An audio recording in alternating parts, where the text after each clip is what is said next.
Bedsheet নাছিলে মানে ৰাতি ইউজৰ কাৰণে। এতিয়া গৰমত বহুত লাগে ন, ধুই থকা হয় যে। এইটো বেডশ্বীট এদিনৰ পৰা লৈছোঁ ইয়াত। গাৰু ৱাৰ্ড এটাও আছে, বেছি দামৰ নহয়, 350 টকা লৈছে। ভালেই কিন্তু দেই, ডবল বেডৰ 2খন লৈছোঁ। দেখাই আৰু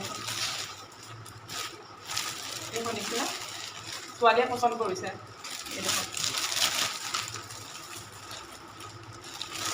বৰ বেছি দাম নহয়, 350 টকাত কটন কিনিলোঁ, ভালেই এদিনৰ পৰা কিনিছোঁ। দেখিছেনে ইমান ডাঙৰ বেডশ্বীটখন ধুনীয়াকৈ হৈছে, পাৰি দেখাই দিছোঁ। আৰু ছোৱালী পেণ্ট আছিলে, হাফ পেণ্ট গৰমত পিন্ধিবলৈ আছে, ছুটি হৈ গ'ল যে হাফ পেণ্ট এটা কিনিলোঁ।